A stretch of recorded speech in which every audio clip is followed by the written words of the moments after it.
What is going on, everybody?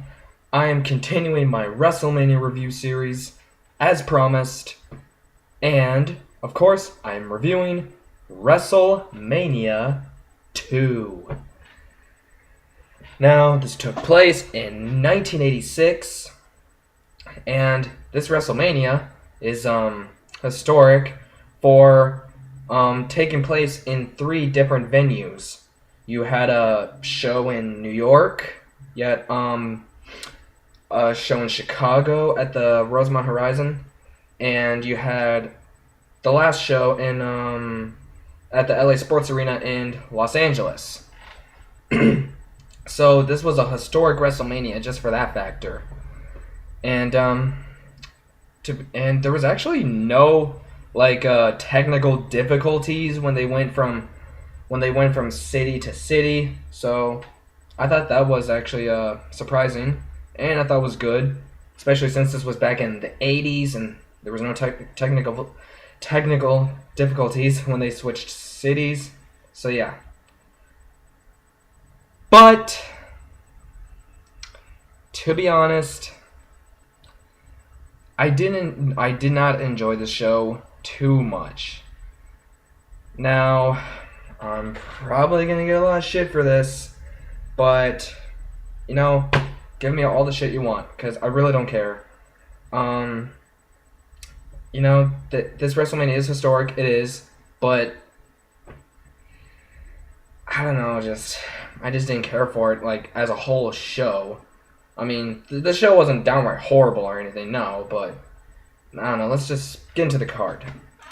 First match was Paul Orndorff versus Don Muraco. Of course, this was in the New York part of the show at, I think, Nassau Coliseum, if I'm correct. This match started out okay. So it was going along okay, but out of nowhere, both men just get counted out, and no one knew what was happening. Vince McMahon and the lady he was commentating with, I think her name is Susan St. James. By the way, the commentating team of Vince McMahon and that lady was just, it was hard to listen to. She just should not be an announcer for a wrestling show. That's all I'm saying. Anyway, but yeah, the referee did the fastest 10 count ever, and no one knew why the referee rang the bell. The fans were chanting bullshit, bullshit, bullshit. So yeah, the match started off okay. It was fine, but the double count out of nowhere just really hurt it, and it was only 4 or 5 minutes. Then we got Randy Savage versus George Steele for the WWF Intercontinental Championship. So this is the first time Randy Savage is at WrestleMania. I thought this match was actually fun. I thought it was a fun match. Wrestling-wise, I didn't think it was good. I didn't think it was good wrestling-wise, but I thought it was fun. It's just it was just kind of weird. George Animal Steele, just throughout a lot of the match, he was just chasing after Randy Savage, and Savage is just running away from him. And Steele kept getting distracted by Miss Elizabeth. So yeah, so like I said, wrestling-wise, I didn't think it was really good. But I thought it was entertaining and fun. It was fun. But I just didn't think it was a good match whatsoever.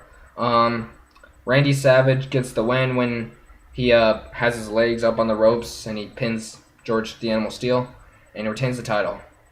So yeah, I give this match probably 2 1/4 stars. Then we got Jake the Snake Roberts versus George Wells. This match was just like the opener. This match was going along okay, but it just ended out of nowhere in 3 damn minutes. I mean, they didn't let it build up. I was enjoying it so far. The stuff I was seeing so far, I was enjoying it.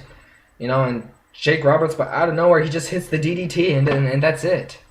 I mean, it's they didn't let this shit build up.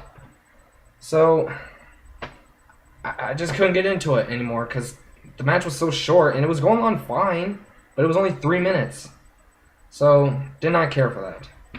I give this a 1.5 star. 1 3/4. I don't know. Then we got the main event from New York. Oh, God. Mr. T versus Roddy Piper in a boxing match.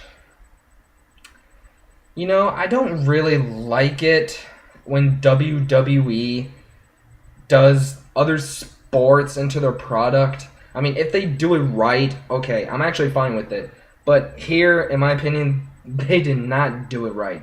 And this was the last time we saw Mr. T compete in the WWE, which I think, to me, it sucks that this was the last match he competed in for the company. I don't know, it was just like a lot of hugging, a lot of just a lot of in the corner and all that. You know, I just didn't care for it. I didn't like it. The crowd didn't seem like they were too into it either. And it ends on a disqualification. The main event for the New York portion of the show ends in a disqualification. Are you serious? Not Randy Savage. Roddy Piper punches the referee, then he body slams Mr. T. What the hell was the point of that? You know, I'm not even gonna rate this. I'm just giving it an NA. Just an NA. Then we go to the Rosemont Horizon. Then we get to the Chicago portion of the show, and we open up with the WWF Women's Championship match of Velvet McIntyre versus the Fabulous Moolah. You know, I thought I've seen some bad women's matches in my day, but this is one of the fucking worst. This match was like a minute and a half long, and Velvet McIntyre botched like every single move in under 2 minutes. I mean, thank God it was not even 2 minutes long, but it was not a good minute and a half. Velvet McIntyre just does a jumper, like a splash or whatever from the top rope. She misses because Fabulous Moolah moved out of the way. Then Fabulous Moolah just pinned her, and that was it. Thank God it was no longer than a minute and a half. And then we got Corporal Kirchner versus Nikolai Volkoff in a flag match. And this is not like how flag matches are today, because, you know, in a flag match today, you have, whatever country you're from, your flag is on the other side of the ring, and you have to try to get your country's flag before your opponent does. But in this match, it was basically whoever could make the other one quit or pin the other one gets to wave their country's flag. That's basically it. It was 2 minutes long. It was just a lot of punching, it's actually basically just a lot of punching, and yeah, I didn't really enjoy it. I mean, yeah, I don't really think I can rate this. I give it like an NA. So yeah, didn't care for it. Oh, and by the way, Corporal Kirchner wins. Yeah. Then we got, to me, the first actual enjoyable thing on this show. It was the Battle Royal. The WWF versus NFL 20-man Battle Royal.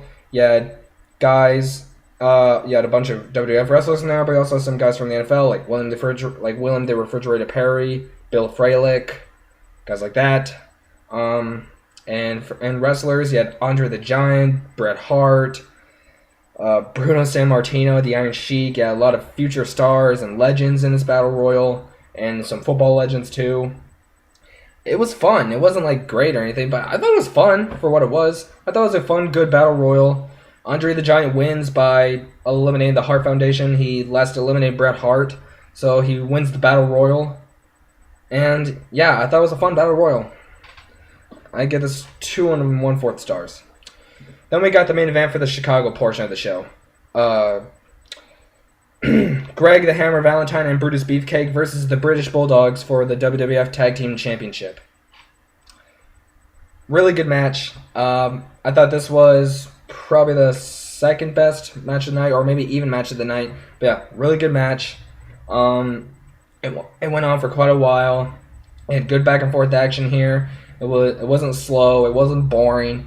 The British Bulldogs did some good power moves and just good wrestling overall from all 4 guys.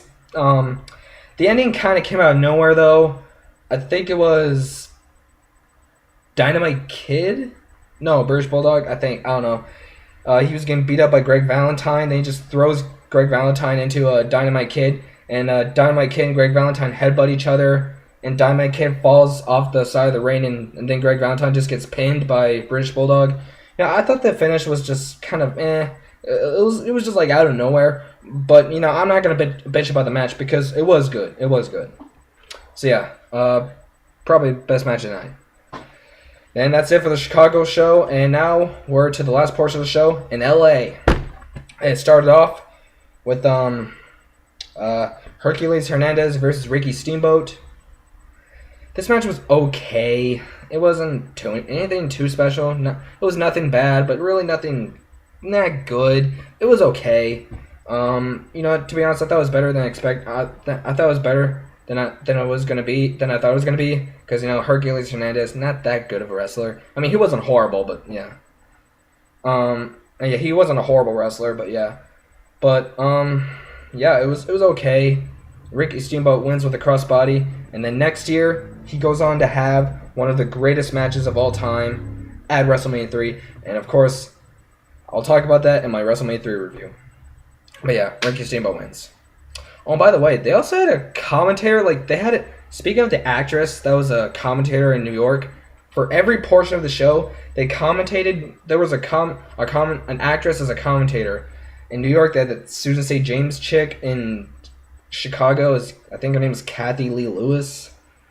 She wasn't as bad as Susan, but she didn't add anything either. And then the last one was Elvira. I don't even know who the fuck these women are. Elvira, I guess, was the best out of all of them. I don't know, but I don't know. I just want to point that out. Anyway, then we got a fucking goofball match. Uncle Elmer versus Adrian Adonis. This was bad. That's basically all I can say. It was bad. It was only 3 minutes, but 3 minutes of my life I'll never get back. Just thank God it was short. I mean, there was really no wrestling, just punches, kicks. And it was basically a comedy match. And Adrian Adonis is like in a pink dress and he's wearing makeup. Like, what the fuck? And just it's like two fat bastards just doing nothing but comedy. And yeah, Adrian Adonis gets the win. He does a headbutt off the top rope. He botched it, but he still got the win. So yeah, this was horrible. This was bad. Then we got Terry Funk and Haas Funk versus the Junkyard Dog and Tito Santana. This was a good match. Not as good as the first tag team match, but this was good. It was kind of out of place at some times, just kind of out of place. People going all over the place and stuff, but it was good overall. I thought it was fine. I thought it was good. Terry Funk and Haas Funk get the win when one of them hits Jimmy Hart. When they hit Junkyard Dog with Jimmy Hart's megaphone, and they get the win. So yeah, good match. Then we get the main event. Hulk Hogan versus King Kong Bundy in a steel cage match for the WWF Championship. And I thought this was a good match, a really good match. People like to shit on Hulk Hogan nowadays. I know that. Well, actually, I don't know how much people still do that, actually, but you know what I mean. But I thought this was a good match. And, King Kong Bundy, I thought he was just going to be, dominating the whole time. But no, Hulk Hogan actually got in a lot of offense. King Kong Bundy was bleeding. They used the cage, I thought. They used the cage a good amount of times. Excuse me. And overall, I just thought it was a good match.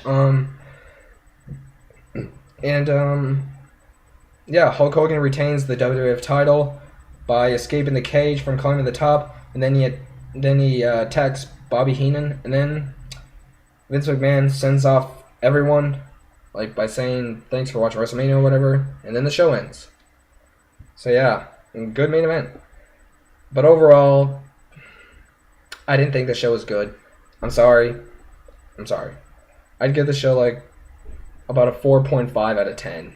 About a 4.5. I'm sorry, I just didn't enjoy it too much. There was a few good matches here and there, but sorry. Again, give me shit if you want. I don't care. Alright guys, in my next WrestleMania review video, I will be reviewing one of the greatest WrestleManias of all time. So stay tuned for that. See you later.